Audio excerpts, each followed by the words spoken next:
What's going on, guys? I've got here a 2004 GMC Sierra, and I'm going to use this car to show you how to change your brake light switch. But first, I'm going to show you where you can find the 3 fuses for the operation of the brake lights. So the first fuse we're going to take a look at is a 25 amp fuse under the hood.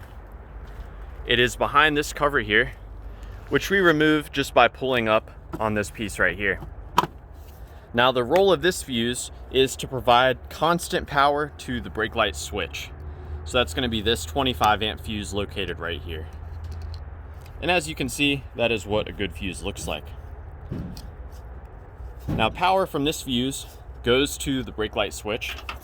And when you actually hit the brakes, the brake light switch takes that power and it sends it to 2 other fuses that are located inside the truck. So those can be found behind this cover. We're going to pull that out. And as you can see, there's some spare fuses here on the back of the cover. Now the first fuse I'm going to show you is for the center high mount brake light, or the third brake light. That is this 10 amp fuse right here.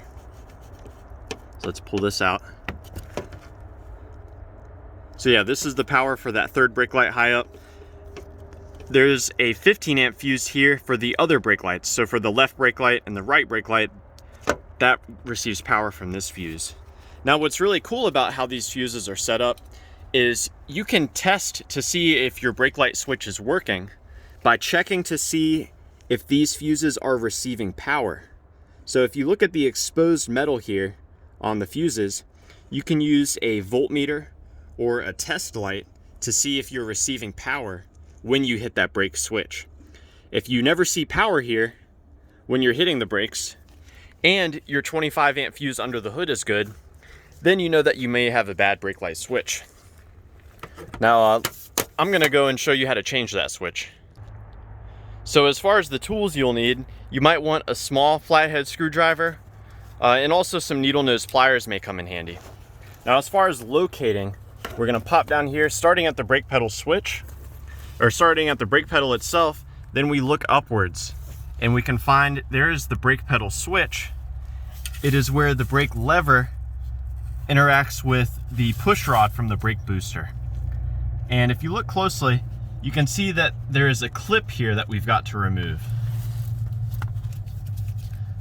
People have different techniques for it, but I will warn you, this clip is kind of stubborn.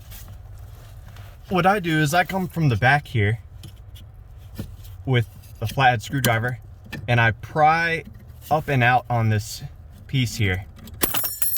So there we go. The clip has flown off.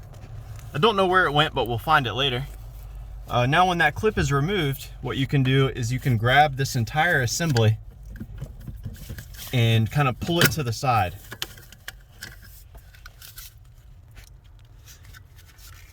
Now of course you'll want to disconnect it.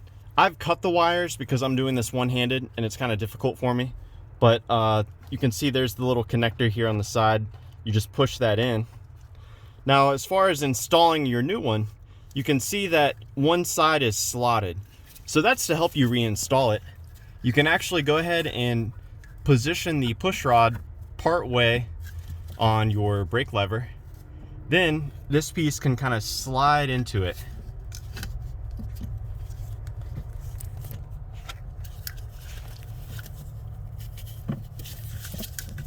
And then you put it in position here. After that stage, you can slide the clip on. So let me find that clip and I can show you how to put it on there. So here's where the clip went to. Kind of flew off. And that's what it looks like here. Now as far as reinstalling it, it might be impossible for me to do one-handed, but you basically slide it on there and push down.